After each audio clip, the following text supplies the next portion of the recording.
नमो अरिहंताणं नमो सिद्धाणं नमो आयर्याणं नमो वज्रायाणं नमो लोये सव्वसाहुणं एसो पंच नमो कारो सव्व पावपणासनो मंगलाणं च सव्वेसिं पद्मं हवै मंगलम। नमो जिनाणं। बोलिए प्रथम तीर्थंकर भगवान ऋषभ देव की।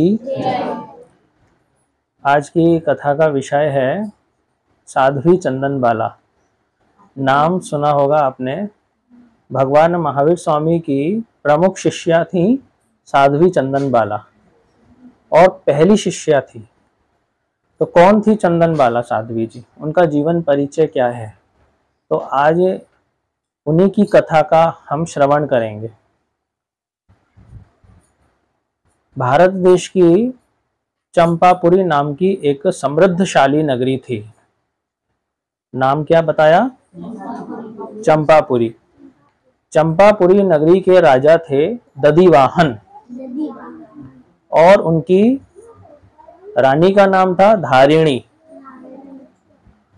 उन दोनों के एक पुत्री थी, उनका नाम था वसुमती। क्या नाम था? वसुमती। माता पिता के लाड प्यार में वो पली बढ़ी थी। उनके अंदर स्त्रियों के 64 गुण थे। वो पूर्ण रूप से कला संपन्न थी, सुशील थी, सुंदर थी, गुणवान थी, रूपवान थी।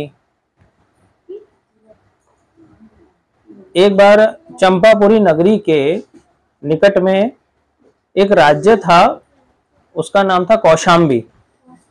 वहां के राजा थे शतानिक। उस शतानिक राजा ने चंपापुरी नगरी के ऊपर आक्रमण कर दिया।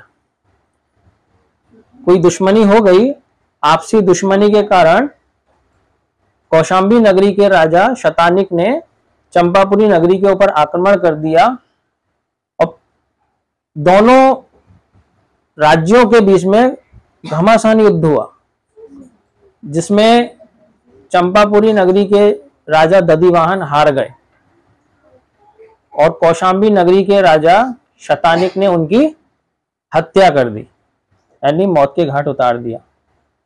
एक बात मैं आपको यहाँ पर क्लियर करके बता दूं कि चंपापुरी नगरी के राजा दधिवाहन, उनकी पत्नी धारिणी, और कौशाम्बी नगरी के राजा शतानिक, उनकी पत्नी मृगावती। तो मृगावती और धारिणी दोनों सगी बहनें थी। और वो कौशाम्बी नगरी का जो नरेश था शतानिक ने अपनी जीत की खुशी में सभी सैनिकों को आदेश दे दिया, जाओ चंपा नगरी को जितना लूट लो। तो कौशाम्बी नगरी के सैनिक चंपापुरी नगरी को लूटने लगे और लूटते लूटते वो कहाँ गए? अंतापुर में आ गए। अंतापुर वो स्थान होता है जहां पर रानियां रहती हैं। वो रानियों के कक्ष तक घुस आए और वहां पर जो रानी धारिणी थी और उनकी पुत्री थी वसुमती थी, उनको एक सैनिक ने बंदी बना लिया और बंदी बना करके उनको अपने रथ में बैठा लिया और रथ में बैठा करके कौशाम्बी नगरी की तरफ लेकर चल दिया। रास्ते में जंगल आया। जंगल में उस सैनिक की धारिणी रानी के ऊपर नियत बिगड़ गई। उसने सोचा कि चलो मैं इनका अपहरण करके इनसे जबरदस्ती विवाह कर लूंगा। तो ऐसा उसके मन में ये बुरा विचार आया सैनिक के मन में। तो रानी धारिणी ने अपनी शील की रक्षा के लिए अपनी जीभ बाहर खींच करके आत्मघात कर लिया, आत्महत्या कर ली, ताकि मेरी शील के ऊपर किसी प्रकार की कोई आंच नहीं आए। तो वो सैनिक घबरा गया कि अरे, रानी ने तो अपने प्राणों का घात कर लिया, ऐसा ना हो कि बेटी वसुमती भी अपने प्राणों का घात कर ले। अगर मैंने इसके साथ भी कुछ जबरन या जबरदस्ती करने की कोशिश करी तो ये भी मर सकती है। तो उसको इस बात का भय लगने लगा। तो उसने क्या किया, एक काम करता हूं, मैं इसको कौशाम्बी नगरी में एक दास बाजार लगता है। दास बाजार का मतलब क्या होता है? जहां पर दास दासी खरीदे और बेचे जाते हैं। लोगों को बेचा और खरीदा जाता था अपने घर के लिए, नौकर चाकर बनाने के लिए। पहले जमाने में दास प्रथा थी, तो बाजार लगा करता था। तो वसुमती को वो सैनिक वहां से लाया और दास बाजार में बोली लगाने लगा 1000, 10,000, 50,000 स्वर्ण मुद्राएं, 1 लाख स्वर्ण मुद्राएं, ऐसी बोली लगने लगी। तभी वहां पर एक वैश्य आई। वो वैश्या सोचने लगी ये तो बहुत सुंदर लगती है, ये हमारे काम की है, तो चलो मैं इसको खरीद लेती हूँ। तो उसके मन में ऐसा विचार आ रहा था, तो वो भी बोली लगा रही थी। तो वसुमती सोचने लगी अगर मैं इस वैश्या के हाथ में पड़ गई ना तो मेरा तो पूरा जीवन का तबाह हो जाएगा, मेरा जीवन पूरा बर्बाद हो जाएगा। तो मनी मन नवकार महामंत्र नमो अरिहंताड़म नमो सिद्धाड़म नमो आर्याड़म नमो वज्राड़म नमो लोय सब्ब सावणम ऐसो पंच नमो कारो सब्ब पापणासणो मंगलाड़म च सब्बे से पढ़मम हवै मंगलम। मनी मन नवकार महामंत्र का स्मरण करने लगे कि हे परमात्मा मेरी रक्षा करना, मैं वैश्या के हाथ में बिक जाऊं, नहीं तो मेरा पूरा जीवन बर्बाद हो जाएगा। क्योंकि मजबूरी थी, माँ बाप मर चुके थे, कोई सहारा नहीं था, राज्य से बाहर निकाली जा चुकी थी, कहाँ और किसके पास जाए। सैनिक ने उसको दास बाजार में लाके खड़ा कर दिया था, कोई उसका सुनने वाला नहीं था, कोई रिश्तेदार नहीं था। तो वो अपने कर्मों के ऊपर वो किसी को दोष नहीं मान रही थी, वो अपने कर्मों को दोष मान रही थी। वो सोच रही थी मेरे ही कर्म है, मैंने पहले जन्म में कुछ बुरे कर्म किए होंगे, तब आज मैं इस दास बाजार में जाकर के खड़ी हूं और मैं आज यहाँ पर बिक रही हूं। ऐसा उसके मन में भाव आ रहा था। तभी एक धनावय नाम के सेठ आए, वो श्रेष्ठी थे नगर के। तो उन्होंने वसुमती की तरफ बड़े गौर से देखा और जहां पर वो बोलियां चल रही थी उस तरफ भी बड़ी गौर से देखा। क्या देखा कि अरे ये तो अगर वसुमती इस वैश्या के पास चली गई तो इसका जीवन बर्बाद हो जाएगा, क्यों ना मैं उचित मूल्य दे करके इसको खरीद लेता हूं ताकि इसकी जिंदगी बच जाएगी, इसकी शील की रक्षा होगी। तो उसने क्या किया, उचित मूल्य देकर के उस वसुमती को वहां से खरीद लिया। किसने खरीद लिया? धनावय सेठ ने खरीद लिया। धनावय सेठ के साथ में वो वसुमती आई और धनावय सेठ उस वसुमती को लेकर के अपने घर पर आया। धनावय सेठ की पत्नी थी, उसका नाम था मूला सेठानी। क्या नाम था? मूला सेठानी। तो वह धनावय सेठ मूला सेठानी से बोला देखो ये बहुत उच्च घराने की है, ये सुशील संपन्न रूपवान और उच्च गुणों को धारण करने वाली स्त्री है। हमारे घर में कोई संतान नहीं है तो हम इसे अपनी बेटी बना करके रखेंगे, ये तुम्हारे घर गृहस्थी में तुम्हारा साथ देगी, घर के काम में तुम्हारा हाथ बटाएगी। तो वसुमती को ला करके मूला सेठानी के पास उस धनावय सेठ ने छोड़ दिया।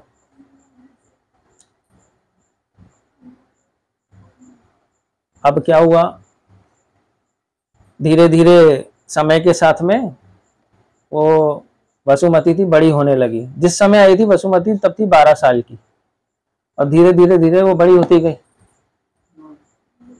और उसका जो स्वभाव था वो शांत और शीतल था, किसके समान? चंदन के समान।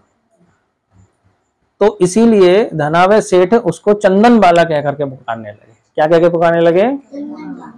लेकिन उसका जो वास्तविक नाम था वो था वसुमती, लेकिन स्वभाव जो था ना चंदन के समान शांत और शीतल था।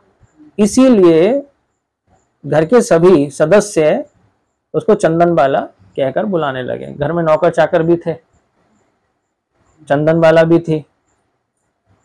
ठीक है, तो धीरे धीरे चंदन बाला बड़ी होती गई, वो यौवन अवस्था को प्राप्त हुई।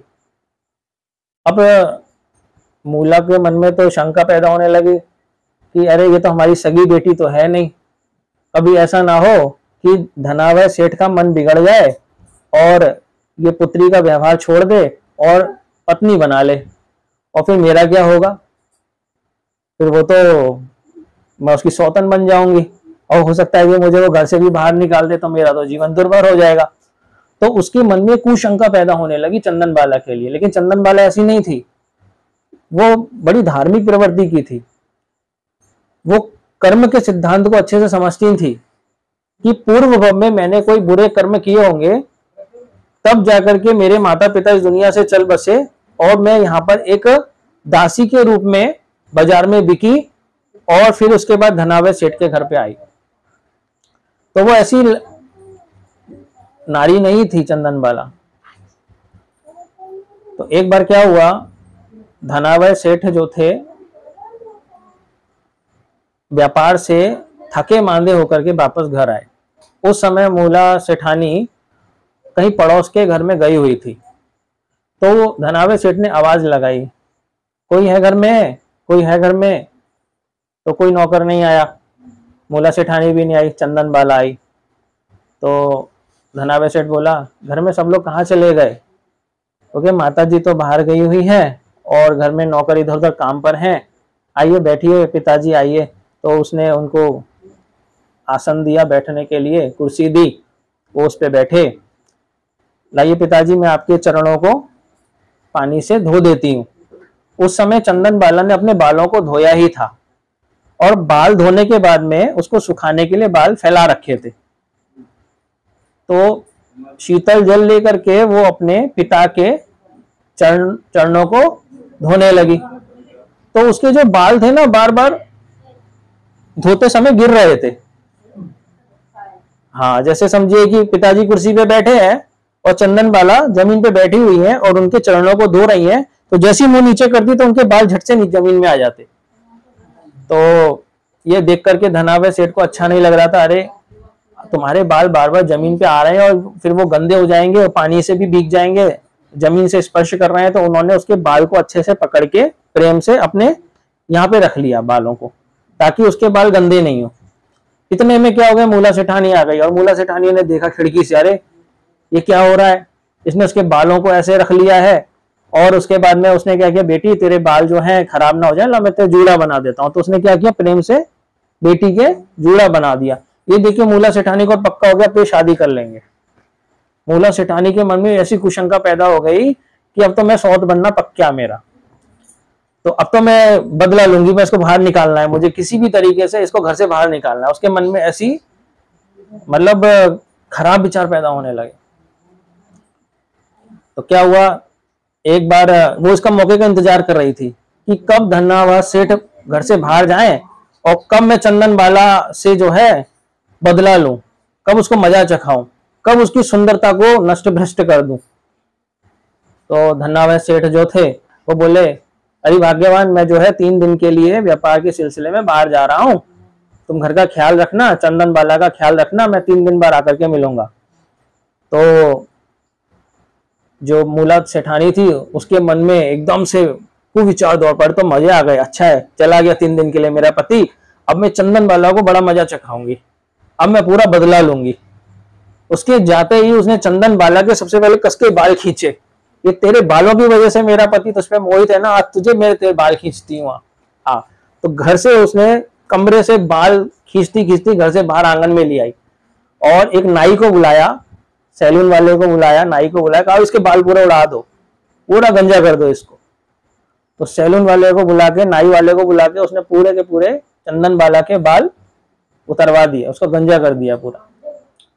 और उसके बाद में कहा, तू बहुत खा खा के मोटी हो गई है, अब तुझे तो खाना भी नहीं दूंगा, तू अब हड्डियां जैसी बन जा, पतली सूखती सी, ताकि तुझे कोई पसंद ही नहीं करेगा। तो उसको क्या किया, उसके पैरों में बेड़ियां बांध दी और बेड़ी बांधने के बाद में उसको तहखाने में ले जाकर के बंद कर दिया। अब यही अंधेरी कोठरी में मर और तुझे खाने को भी नहीं मिलेगा, पीने को भी नहीं मिलेगा, कुछ नहीं मिलेगा।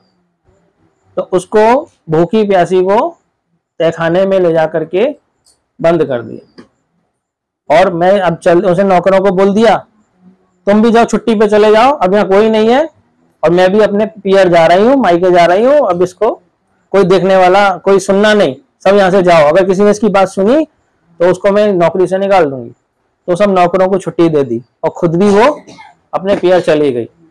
अब उस घर में रह कौन गया, कौन रह गया, चंदन बाला रह गई। कहाँ, उस तहखाने में, भोयने के अंदर, अंधेरी कालकोटी गुफाम के अंदर रह गई। अब वो अंदर सोच रही है कि ये सब मेरे भाग्य का कसूर है, इसमें ना तो मेरे पिता धनावय सेठ का कसूर है और ना ही मेरी माता मूला का कसूर है, ये मेरे कर्म का कसूर है। पूर्व जन्म में मैंने कुछ बुरे कर्म किए होंगे, तब जाके मुझे ऐसी सजा मिली है। वो चंदन बाला ऐसा चिंतन कर रही थी। वो अपने आप को दोष दे रही थी, ना कि मूला सेठानी को दोष दे रही थी, किसी को दोष नहीं दे रही थी, वो अपने आप को दोष दे रही थी। उसी कौशाम्बी नगरी के अंदर जैन धर्म के 24वें तीर्थंकर भगवान महावीर स्वामी मेडिया ग्राम से विचरते विचरते वहां आए। उस समय भगवान का तपस्या का 12वां वर्ष चल रहा था। कौन सा वर्ष चल रहा था? 12वां वर्ष चल रहा था। पौषवदी प्रतिपदा के दिन भगवान ने एक घोर अभिग्रह धारण किया। अभिग्रह का मतलब एक कठोर नियम लिया। क्या नियम लिया? हाँ, एक कठोर नियम लिया। अब वो नियम क्या था कि मैं तब तक आहार नहीं करूंगा जब तक मेरा एक नियम पूरा नहीं हो जाए। मैं तब तक अन्न जल ग्रहण नहीं करूंगा तब तक मेरा वो नियम पूरा नहीं हो जाए। कौन सा नियम था? उन्होंने वो नियम लिया कि मैं उसी स्त्री से आहार लूंगा जो कोई राजकुमारी रही हो। मैं उसी स्त्री से आहार लूंगा जो अभी वर्तमान में दासी हो। मैं उसी स्त्री से आहार लूंगा जिसके बाल नहीं हो, जिसके पैरों में बेड़ियां जकड़ी हुई हो, जिसके हाथ में उड़द के बाकुले हो, जिसकी आंख में आंसू हो, जिसके चेहरे पर मुस्कान भी हो, जो 3 दिन की भूखी हो, प्यासी हो। तो ऐसी स्त्री से मैं आहार ग्रहण करूंगा। तो भगवान ऐसी स्त्री को खोजते खोजते पूरे कौशाम्बी नगरी में घूम रहे थे। कहीं नहीं मिली ऐसी स्त्री। तो उस दिन उपवास, दूसरे दिन भी नहीं मिली, दूसरे दिन भी उपवास, तीसरे दिन भी नहीं मिली, उस दिन उपवास। तो भगवान उच्च कुलों में, मध्यम कुलों में, निम्न कुलों में भ्रमण करते जा रहे थे। वो गरीब के घर भी जाते, मजदूर के घर भी जाते, दासों के घर भी जाते। जहां पर भगवान को शुद्ध आहार मिल जाए उस घर में भगवान जाते। लेकिन भगवान को ऐसी स्त्री कहीं पर भी नहीं मिली। ऐसे घूमते घूमते घूमते घूमते भगवान को लगभग 5 महीने 25 दिन बीत गए। कितने महीने बीत गए? भगवान महावीर को 5 महीने 25 दिन भी बीत गए घूमते घूमते। और भगवान ने 5 महीने 25 दिन तक अन्न जल भी बिल्कुल भी ग्रहण नहीं किया, क्योंकि भगवान का अभिग्रह था कि जब तक ऐसी स्त्री नहीं मिलेगी तब तक मैं अन्न जल ग्रहण ही नहीं करूंगा। अब क्या हुआ? वो चंदन बाला भौरे में वहां बैठी हुई है, अपने भाग्य को जो है चिंतन कर रही है, अपने भाग्य का चिंतन कर रही है कि सारा कसूर मेरा खुद का है, इसमें किसी का कोई दोष नहीं है। तभी 3 दिन बीत गए। ऐसा सोचते सोचते धनावय सेठ आए। अरे भाग्यवान कहाँ हो? चंदन बाला कहाँ हो? किसी का आवाज नहीं सुनाई दिया। पूरा घर देख लिया, कोई नहीं था। सब कहाँ चले गए, सब कहाँ चले गए? तभी भौरे में से उसके सिसकने की और कुछ सरकने की सी आवाज आई। अरे कौन है भौरे के अंदर? देखा ताल, ये तो भौरे में बाहर कुंडी लगी हुई है, साकल बंधी हुई है। तो उन्हें साकल खोला तो देखा तो उसमें तो चंदन बाला थी। उसने तुरंत चंदन बाला को उस तहखाने से, भौरे से बाहर निकाला। अरे बेटी, तेरी हालत किसने कैसी हो गई? तुझे यहाँ किसने बंद कर दिया? कौन है वो दुष्ट तेरे ऊपर ऐसा जो है निर्दयपना जिसने किया? लगता है मूला सेठानी ने जरूर किया होगा। अभी मूला सेठानी दिख नहीं रही है, लगता है वही तुझे भौरे में बंद करके कहीं चली गई है। बेटी तू बाहर आ, बाहर आ। तो उस तहखाने में से चंदन बाला को धनावय सेठ ने बाहर निकाला। और बाहर निकालने के बाद देखा तो वो तो बड़ी भूखी है, प्यासी है, कुछ खाया नहीं है, पिया नहीं है। तो बेटी एक काम करता हूँ, मैं तुझे रसोई घर से कुछ ला करके देता हूँ। देखा रसोई घर में वो ताला लगा हुआ है, कुछ है ही नहीं। अब कैसे करे? तो देखा तो घोड़े को खाने के लिए एक उड़द के उबले हुए उड़द के बाकुले रखे हुए थे। जो घोड़े खाते हैं ना, उड़द के उबले हुए बाकुले थे। तो बेटी यही है, एक काम करता हूं। उन्होंने एक सूप दिया। उस सूप मतलब जो जिसमें गेहूं हम बीनते हैं, वो सूप दिया। उस सूप के अंदर उड़द के उबले हुए बाकुले रखे और कहा बेटी जब तक तू ये खा, मैं अभी लोहार को बुला के लाता हूँ और तेरे पैरों में जो बेड़ी बंधी हुई है ना, मैं उन बेड़ियों को भी तोड़वा दूंगा जब तक तू इसे काम चला। तो तुरंत धनावय सेठ वहां से लोहार को बुलाने के लिए चले गए। इतने में भगवान महावीर इधर उधर आहार के लिए घूमते घूमते घर घर जा रहे थे। तो भगवान घूमते घूमते धनावय सेठ के घर पर आ गए। भगवान महावीर को अपने घर की तरफ आते हुए देख करके उसका, किसका, चंदन बाला का रोम रोम खिल उठा। वो सोच ही रही थी कि मेरे पिताजी मुझे इस सूप के अंदर ये उड़द के उबले हुए बाकुले दे गए हैं, अगर कोई सुपात्र व्यक्ति मेरे पास मिल आ जाए तो पहले मैं उनको आहार कराऊं, उसके बाद में मैं खुद आहार करूं। तो मैं तो धन्य हो गई कि साक्षात भगवान महावीर स्वामी मेरे नजदीक आ रहे हैं और वो भी आहार के लिए। मैं देकर धन्य हो जाऊंगी। वो लुढ़कती धुढ़कती खिसकती ऐसे करके कोशिश कर रही है और आगे आई। दहलीज थी, वो दहलीज पे बैठ गई। एक पैर उसका दहलीज के अंदर था और एक पैर दहलीज के बाहर था। हाथ में उसके उड़द के बाकुले थे, सूप में उड़द के बाकुले थे। चेहरे पर हल्की सी मुस्कान थी कि भगवान आ रहे हैं, मेरे सामने भगवान आ रहे हैं। उसका हृदय कमल विकसित हो गया खुशी के मारे। जैसे ही भगवान नजदीक आए वो खड़ी हो गई और भगवान को आहार देने को हुआ तो भगवान ने देखा कि जो मैंने अभिग्रह लिया था अब ये एक अभिग्रह पूरा नहीं है। क्या अभिग्रह बताओ पूरा नहीं है? उसकी आंख में आंसू नहीं है। तो अभी मेरा एक नियम पूरा नहीं हुआ, बाकी सारा नियम पूरा हो गया। वो दासी भी है, राजकुमारी भी थी, उसका एक पैर दहलीज के अंदर भी एक पैर बाहर भी है, उसके पैर बेड़ियों से जकड़े हुए भी है, उसके सिर पे बाल नहीं है, सर मुंडित है, थोड़ी सी उसके चेहरे पर हंसी भी है, खुशी भी आ गई है, लेकिन एक नियम पूरा नहीं है, आंसू नहीं है उसके। तो जैसे ही भगवान पीछे वापस मुड़े उसकी आंख से आंसू आ गए। अरे भगवान मुझे छोड़ के जा रहे हो, मैं कितनी बड़ी अभागन हूं, कितनी बड़ी पापी हूं, मैं कितनी बड़ी पापिन हूं, अभागिन हूं कि भगवान मेरे घर तक आए। मेरा सद्भाग्य था कि मैं भगवान को आहार बोराऊं, उनको कुछ दूं, लेकिन भगवान तो वापस जा रहे हैं लौट करके। ऐसे सोचते सोचते उसकी आंख से झरझर आंसू निकलने लगे। भगवान छोड़ के मत जाओ मुझे, भगवान छोड़ के मत जाओ, रोने लगी। और भगवान ने पीछे मुड़ के देखा तो उसकी आंख से आंसू थे। तो भगवान ने कहा मेरा अभिग्रह पूरा हुआ। उसकी आंख में आंसू आ गए। भगवान ने अपने हाथ फैला लिया उसके चंदन बाला के आगे, और जैसे ही चंदन बाला के आगे हाथ फैलाए, चंदन बाला ने भगवान का पारणा कराया। 5 महीने 25 दिन के बाद में भगवान ने किस चीज से आहार किया? उड़द के उबले हुए बाकुले। किससे किया? हाँ, उड़द के उबले हुए बाकुले, बिरी की दाल बोलते हैं ना, बिरी की दाल, वो उबले हुए बाकुले, उससे भगवान ने पारणा किया। जैसे ही भगवान का पारणा हुआ, अहो दानम देवों ने उद्घोषणा शुरू कर दी, पुष्प वृष्टि होने लगी। और देवों ने, एक परमात्मा का एक दिव्य प्रभाव था कि चंदन बाला के पैरों में जो बेड़ियां थी ना, वो अपने आप ही टूट गई। चंदन बाला के जो बाल थे वापस आ गए, वो सुंदर स्त्री बन गई। तो देवों का प्रभाव हो गया अचानक से।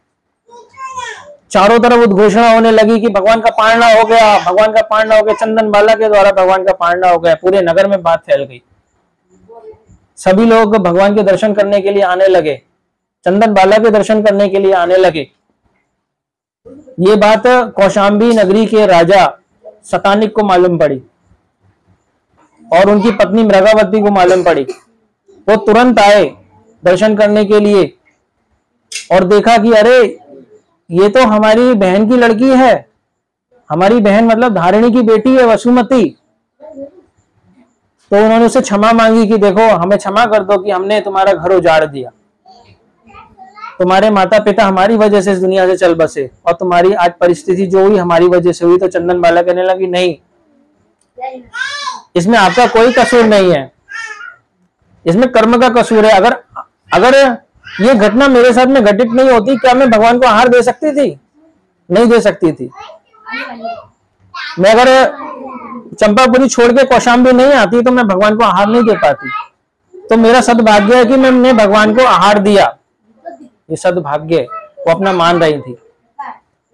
इतने में धनावय सेठ और मूला सेठानी भी आए। मूला सेठानी ने क्षमा मांगी कि मुझे क्षमा कर दो। तो वो बोली, माँ ये तो तुम्हारी वजह से ही तो हुआ है, ऐसा पुण्य लाभ मुझे तुम्हारी वजह से हुआ। अगर तुम मुझे तहखाने में नहीं डालती, बाद में बालों को नहीं मुंडवाती, पैरों में बेड़ियां नहीं बांधती, तो क्या भगवान का विग्रह पूरा होता? नहीं होता। ये आपकी वजह से विग्रह पूरा हुआ कि आपने मुझे इस लायक बना दिया कि मैंने भगवान का पालना करा दिया। वो बिल्कुल भी मूला सेठानी के ऊपर गुस्सा नहीं थी। उनके प्रति तो उनके मन में एक प्रेम का भाव, वात्सल्य का भाव उमड़ रहा था कि ये आपके कारण हुआ है, ये पुण्य लाभ आपके कारण मुझे मिला। इसके बाद में भगवान महावीर स्वामी कौशाम्बी नगरी से बिहार कर गए और चंदन बाला जो थी वो अपनी मौसी मृगावती के घर में रहने लगी। वहां रहकर के भी धर्म ध्यान करती थी। जब भगवान महावीर स्वामी को केवल ज्ञान हो गया तब चंदन बाला ने भी भगवान महावीर के समक्ष आकर साध्वी दीक्षा ग्रहण कर ली। मतलब वो जैन साध्वी बनी, पहली साध्वी बनी चंदन बाला जी। फिर उसके बाद में तब संयम का पालन करते हुए आगे चल करके वो 36,000 साध्वियों की गणनी प्रमुख बनी। यानी उनकी कितनी शिष्याएं थी? 36,000 शिष्याएं थी उनकी, वो गणनी प्रमुख बनी। इसके बाद में आत्मचिंतन करते हुए, तप आराधना करते हुए उन्होंने केवल ज्ञान को प्राप्त किया और अंत में वो सिद्ध लोक में जाकर के सिद्ध दशा को प्राप्त हुई। ऐसी आज हमने चंदन बाला साध्वी जी की कथा का श्रवण किया। वो चंदन बाला साध्वी जी ने अपने जीवन का उद्धार किस प्रकार से किया? सुपात्र दान दे करके। और वो सुपात्र कौन? भगवान महावीर। और भगवान महावीर से बड़े सुपात्र इस संसार में कोई नहीं। ऐसे सुपात्र दान दे करके साध्वी जी ने भी अपने जीवन का कल्याण किया। हमको भी यही भावना रखनी चाहिए कि हम भी ऐसे सुपात्र व्यक्तियों को दान दे करके अपने जीवन का कल्याण करें और मोक्ष पथ की ओर अग्रसर हो। जिन आगम के विरुद्ध मैंने कुछ अशब्द कहा हो उसके लिए मिच्छामि दुक्कडम। जय जिनेंद्र। और नीचे जो वो सब्सक्राइब का बटन है ना, उसको हिट करो, जल्दी से करो सब्सक्राइब।